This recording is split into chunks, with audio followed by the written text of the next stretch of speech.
लेखांकन व्यवहार। वह व्यक्ति जिसके द्वारा विनिमय विपत्र लिखा जाता है और स्वीकृति के बाद उसके पास वापस आ जाता है, तो ऐसी स्थिति में विपत्र उस व्यक्ति विशेष के लिए प्राप्य विपत्र बन जाता है। जो व्यक्ति उस विपत्र को अपनी स्वीकृति देता है उसके लिए वह विपत्र देय विपत्र होता है। प्रतिज्ञा पत्र की स्थिति में लेखक के लिए देय नोट और स्वीकारकर्ता के लिए प्राप्य नोट होता है। प्राप्य विपत्र परिसंपत्ति होती है जबकि देय विपत्र दायित्व होता है। विपत्र और नोट का प्रयोग अदल बदल कर किया जा सकता है, इसके कोई फर्क नहीं पड़ता। तो चलिए प्यारे बच्चों, हम जानते हैं। सबसे पहले मैं बात करता हूँ, हमारा एक व्यक्ति है लेखक। लेखक कौन होता है? बिल को लिखने वाला। बिल लेखक ने लिखा और अपने देनदार के पास भेज दिया। देनदार ने स्वीकृति प्रदान की और वापस बिल लेखक के पास भेज दिया। लेखक ने बिल लिखा जिसे देनदार को भेजा गया। देनदार ने स्वीकृति प्रदान करके बिल लेखक के पास भेज दिया। बिल किसके पास है? बिल भुगतान तिथि तक लेखक के पास है। यानी इस भुगतान का प्राप्तकर्ता कौन होगा? प्राप्तकर्ता लेखक ही होगा। यानी कि बिल का भुगतान देय तिथि पर जब किया जाएगा तो बिल का भुगतान लेखक को ही किया जाएगा। आगे चलते हैं दूसरी कंडीशन की ओर।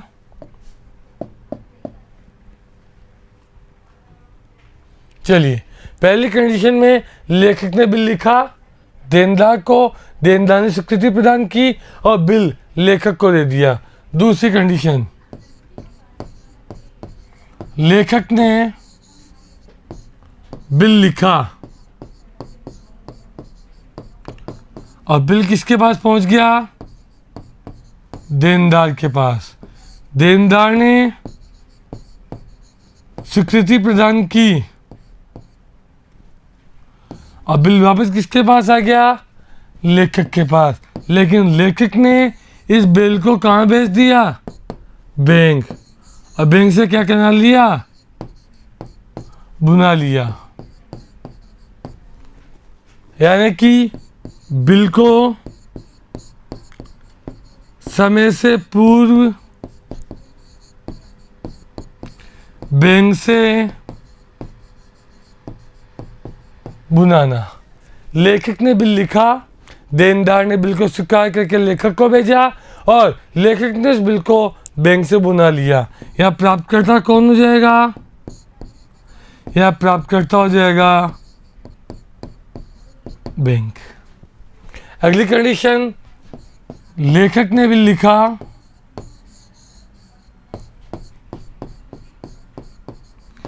अब बिल किसके पास पहुंच गया? देनदार के पास। देनदार ने क्या की? स्वीकृति प्रदान की और बिल किसके पास आ गया? लेखक के पास। लेखक ने क्या कर दिया? इसे बेचान कर दिया। किसे? तृतीय पक्षकार को, क्योंकि तृतीय पक्षकार लेखक से पैसा मांगता था, इसलिए लेखक ने इस बिल को तृतीय पक्षकार को बेचान कर दिया। तो ये कंडीशन क्या होगी? बिल को बेचान कर देना। और यहाँ प्राप्तकर्ता कौन होगा?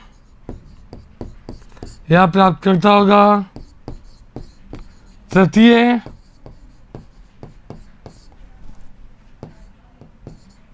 पक्षकार। तृतीय पक्षकार यहाँ पर होगा आपका प्राप्तकर्ता। लेखक ने बिल लिखा, देनदार ने स्वीकार करके बिल लेखक को भेजा, लेखक ने इसको तृतीय पक्षकार से बेचान करा लिया। लेखक ने बिल लिखा, देनदार ने स्वीकार किया, स्वीकार करके लेखक को भेजा, लेखक ने बैंक से इसको बुना लिया। नेक्स्ट कंडीशन, लेखक ने बिल लिखा, देनदार के पास बिल आया, देनदार ने स्वीकृति प्रदान की, बिल वापस किसके पास पहुंचा, लेखक के पास, और लेखक ने बिल को कहाँ भेज दिया, बैंक। किस लिए, संग्रह के लिए। तो इसे क्या कहेंगे, बिल को संग्रह के लिए बैंक भेजना। या प्राप्तकर्ता कौन होगा, या प्राप्तकर्ता होगा बैंक। यानी चारों कंडीशन में प्राप्तकर्ता अलग अलग है। जब बिल लेखक के पास है, प्राप्तकर्ता लेखक। जब बिल को बैंक से बुना लिया गया, प्राप्तकर्ता बैंक। जब बिल को तृतीय पक्षकार को बेचैन कर दिया, प्राप्तकर्ता तृतीय पक्षकार। और जब बिल को संग्रह के लिए भेज दिया, तो प्राप्तकर्ता बैंक। इस प्रकार से लेखक 4 कंडीशन से बिल को सोल्व कर सकता है।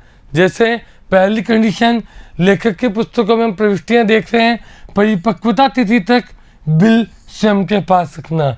यानी बिल लेखक ने लिखा, देनदार ने स्वीकार किया, स्वीकार करके बिल वापस लेखक के पास आया और लेखक ने बिल स्वयं के पास रख लिया।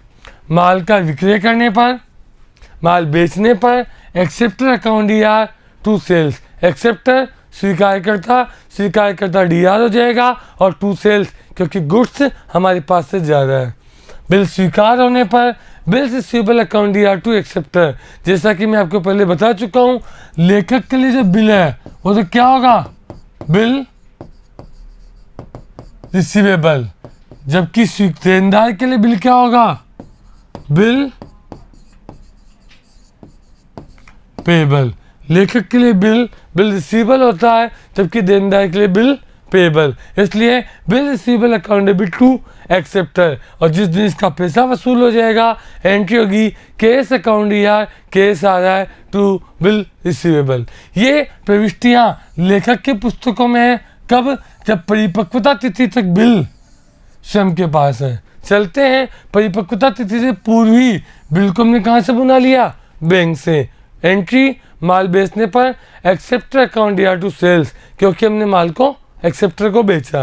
बिल स्वीकार करने पर bill receivable account debit to acceptor. और बिल को बैंक से बुनाने पर bank account DR, discount account DR to bill receivable. माल बेचना, बिल को स्वीकार करना और बिल को बैंक से बुनाना। ये 3 प्रविष्टियाँ, 3 ही प्रविष्टियाँ बिल स्वयं के पास और 3 ही प्रविष्टियाँ बैंक से बुनाने पर। बिल को तीसरे व्यक्ति को बेचान करना।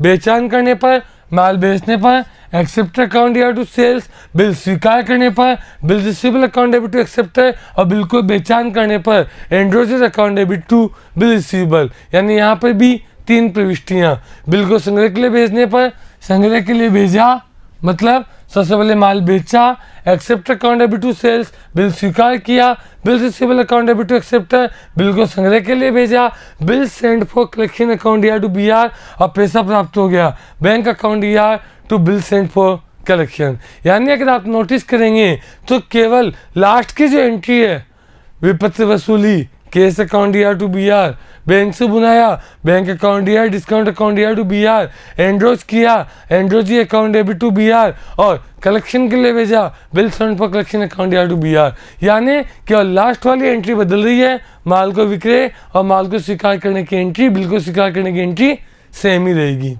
स्वीकारकर्ता की पुस्तकों में स्वीकारकर्ता यानी एक्सेप्टर। एक्सेप्टर सबसे पहले क्या करेगा, माल खरीदेगा तो एंट्री होगी purchase account DR to driver. Bill स्वीकार करेगा, driver account DR to bill payable, और बिल का भुगतान होने पर bill payable account debit to case. सभी परिस्थितियों में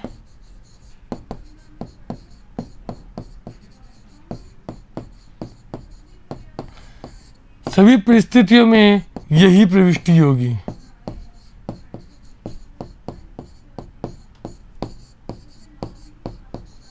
यानी कि स्वीकारकर्ता की पुस्तकों में प्रविष्टियों में कोई बदलाव नहीं आएगा, जबकि लेखक की पुस्तकों में हर कंडीशन में फोर्थ एंट्री बदल जाएगी, थर्ड एंट्री बदल जाएगी। चलते हैं, करते हैं एक प्रश्न।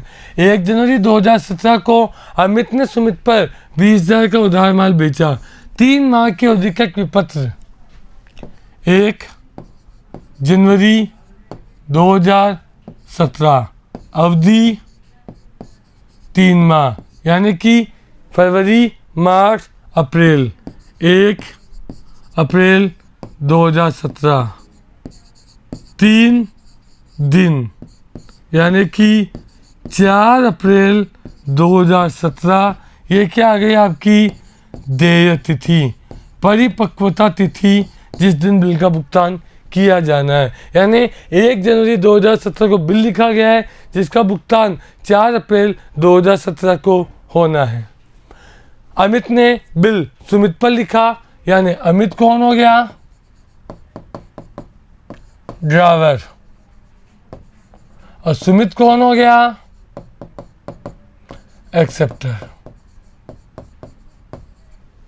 सुमित ने बिल स्वीकार किया, अमित को वापस भेजा। परिपक्वता तिथि पर सुमित ने विपत्र का भुगतान कर दिया। निम्नवत अवस्थाओं में आपको प्रविष्टियां करनी है अमित और सुमित की पुस्तकों में। सबसे पहली प्रविष्टि, अमित परिपक्वता तिथि पर बिल स्वयं के पास रखता है। बिल को 12% दर से बैंक से बुना लेता है। बिल अंकित को बेचान कर देता है और बिल को संग्रह के लिए भेजता है और 5 अप्रैल को बिल भुगतान की सूचना प्राप्त हो जाती है। तो चलते हैं, सबसे पहले हम पुस्तकें, अमित की पुस्तकें बनाते हैं जहां हम करेंगे जनरल प्रविष्टि। जब बिल अपने पास रखता है, परिपक्वता तिथि तक बिल स्वयं के पास है, यानी कि कौन कौन सी एंट्रियाँ होगी? ये वाली, माल बेचना, माल स्वीकार करना और विपत्र वसूली की। चलिए करते हैं पहली प्रविष्टि। 2017 जनवरी 1, सबसे पहले माल बेचा गया। Entry Sumit, account DR 2, sales account. कितने का माल बेचा गया? 20,000। 20,000। बिल को स्वीकार किया गया जनवरी 1। Bill receivable, account DR 2, Sumit account. कितना? 20,000। 20,000। और देय तिथि अप्रैल 4 को बिल का भुगतान हो गया। Cash account DR 2, bill receivable 20,000। 20,000। पहली एंट्री जो हमने की वह की माल को बेचने की। दूसरी एंट्री हमने की वो थी बिल स्वीकार करने की। और तीसरी एंट्री देय तिथि पर बिल का भुगतान हो गया। बिल लेखक के ही पास है इसलिए केस प्राप्त होगा। Case account DR 2 BR। Bill को बैंक से बुनवा लेता है। कितना प्रतिशत? 12% वार्षिक बट्टा। चलिए सबसे पहले 2017 जनवरी 1 माल बेचा जाएगा। Sumit, account DR 2, sales account. कितने का माल बेचा जाएगा? 20,000। उसके बाद बिल स्वीकार किया जाएगा जनवरी 1। Bill receivable account DR 2, Sumit. कितना? 20,000। 20,000। जनवरी 1 को ही हमने बिल को बैंक से बुना लिया, यानी कि तीसरी एंट्री बदल जाएगी। Bank account ER, discount account ER to bill receivable. कितना? 20,000, सॉरी बट्टा निकालना है। 20,000 का 12%, बिल की अवधि 3 महीने। 12 से 12, 2 जीरो से 2 जीरो, 600, 19,400, 600 रुपये डिस्काउंट, टोटल 20,000। बिल को हमने 12% वार्षिक बट्टे पर बैंक से बुना लिया। ऐसी स्थिति में हमें राशि 3 महीने अवधि पहले ही प्राप्त हो गई, इसलिए जो बट्टा लगाएंगे वो भी 3 महीने की अवधि के हिसाब से ही लगाया जाएगा। आगे चलते हैं। बिल अंकित लेनदार के पक्ष में बेचान कर दिया, वही जनवरी 1, Sumit account ER to sales. सबसे पहले जर्नल एंट्री, माल बेचने पर 20,000, उसके बाद बिल स्वीकार करने पर bill receivable account ER to Sumit. कितना? 20,000, 20,000। अब बिल को हमने क्या कर दिया? अंकित को बेचान कर दिया। किसको बेचान किया? अंकित को। Ankit account ER to bill receivable. कितना? 20,000, 20,000। फर्स्ट एंट्री माल बेचने की गई, दूसरी एंट्री बिल स्वीकार करने की गई, और तीसरी एंट्री जो हर परिस्थिति में बदल रही है, बिल बेचान करने की। चौथी, बिल को विपत्र को वसूली के लिए बैंक में भेजा गया। जनवरी 1 को सबसे पहले कौन सी एंट्री करेंगे? बिल्कुल सही, माल बेचने की। Sumit account ER to sales. कितना? 20,000, 20,000। जनवरी 1 को बिल स्वीकार किया गया। Bill receivable account ER to Sumit. कितना? 20,000, 20,000। अप्रैल 4 को बिल संग्रह के लिए भेज दिया। Bill send for collection account ER to bill receivable. कितना? 20,000, 20,000। अप्रैल 5 को राशि प्राप्त हो गई। Bank account ER to bill send for collection. 20,000, 20,000। प्यारे बच्चों, आपने यहाँ देखा कि सबसे पहले हर परिस्थिति में हमने माल बेचने और बिल स्वीकार करने की प्रविष्टि की, लेकिन जो तीसरी परिस्थिति है, बिल स्वयं के पास है। Cash account ER to BR, bill को बनवा लिया। Bank account ER, discount account ER to BR, bill को बेचान कर दिया। अंकित तीसरे पक्षकार, Ankit account ER to bill receivable, bill को संग्रह के लिए भेजा। Bill send for collection account ER to BR।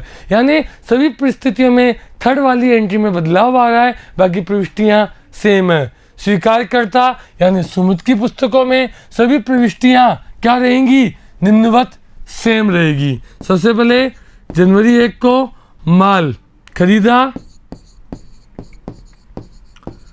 Purchase account D R 2 Amit, कितने का माल खरीदा? 20,000। उसके बाद जनवरी 1 को ही बिल स्वीकार किया अमित अकाउंट डीआर, तो उसके लिए बिल क्या होगा? बिल पेबल, कितना? 20,000 20,000। और अप्रैल 4 को बिल का भुगतान हो गया, bill payable account DR 2 cash 20,000 और 20,000।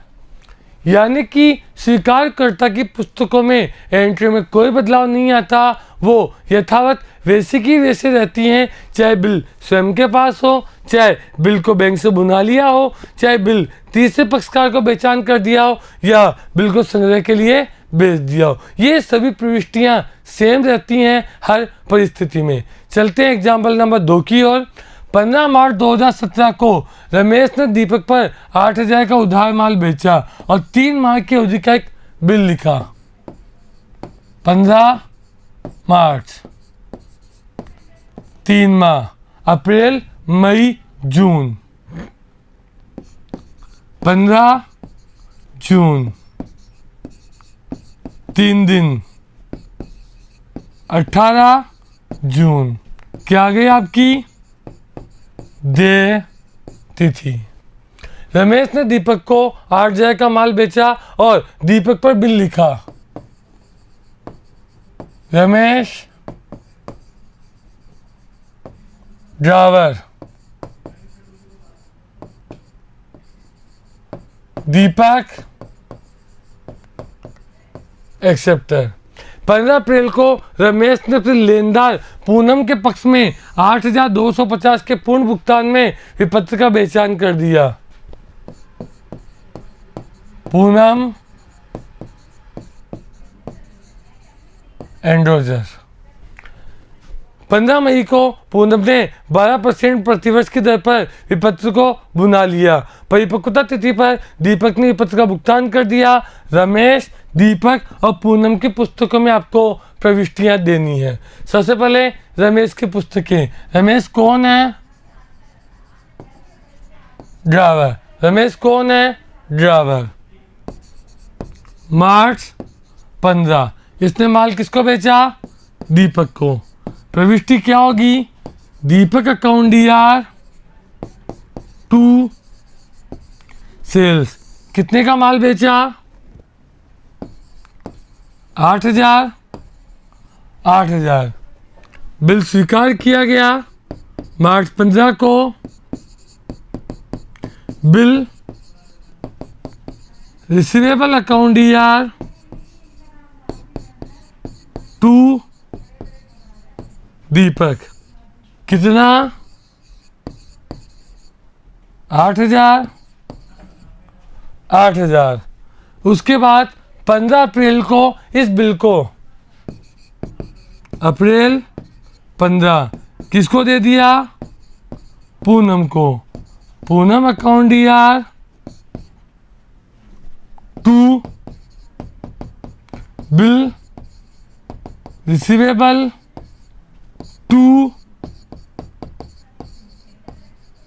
डिस्काउंट, क्योंकि पूनम को 8,250 रुपये का भुगतान करना था, जिसके बदले में 8,000 रुपये का बिल और 250 रुपये डिस्काउंट हमने प्राप्त किया।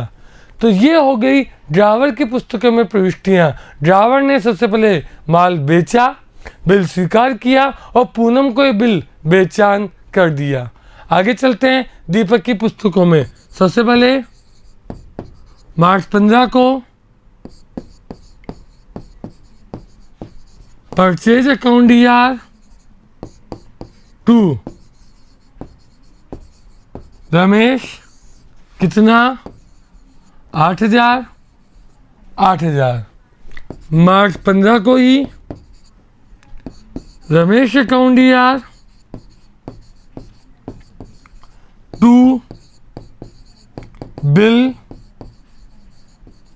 पेबल 8,000 8,000। बिल की देय तिथि 18 जून। 18 जून को बिल का भुगतान हो गया। June 18 bill payable account DR to cash 8,000 8,000। क्यों? क्योंकि आपने बिल का भुगतान कर दिया है। माल खरीदा, बिल स्वीकार किया और बिल का भुगतान किया। पूनम की पुस्तकों में पूनम के पास से बिल कब आया? अप्रैल 15 को आया। तो इसके लिए भी क्या होगा? ये बिल रिसीवेबल अकाउंट DR। कौन है ये? कौन है ये?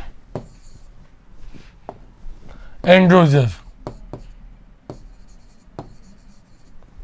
टू, सॉरी बट्टा भी था, पूर्ण भुगतान में बिल आया था। डिस्काउंट अकाउंट DR टू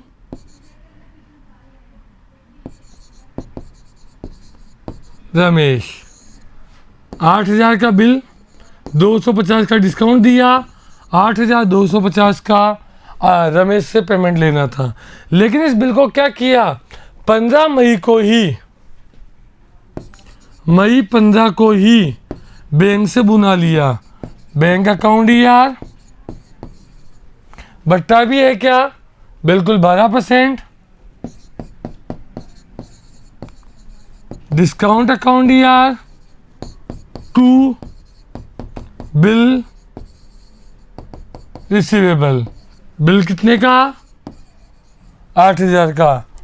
8,000 12% और 1 महीने 15 मई 15 जून 1 महीने पहले, यानी कि 80 रुपये।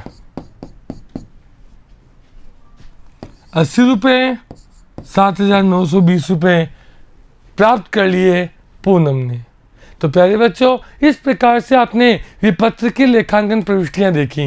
विपत्र की लेखांकन प्रविष्टियां प्राप्तकर्ता की पुस्तकों में सेम रहती है, स्वीकारकर्ता की पुस्तकों में सेम रहती है, लेकिन बदल जाती है लेखक की पुस्तकों में, क्योंकि लेखक के पास 4 परिस्थितियां हैं। पहली, बिल स्वयं के पास रखना। दूसरी, बिल को बैंक से बुला लेना। तीसरी, बिल को बेचान कर देना। और चौथी, बिल को संग्रह के लिए बेच देना। तो प्यारे बच्चों, इस वीडियो में आपने इन सभी परिस्थितियों के बारे में जाना और देखा किस प्रकार से की जाती है प्रविष्टियाँ। बने रहिए मिशन ज्ञान के साथ। आगामी वीडियो में हम आपके लिए लेकर आएंगे और कुछ प्रश्न। धन्यवाद।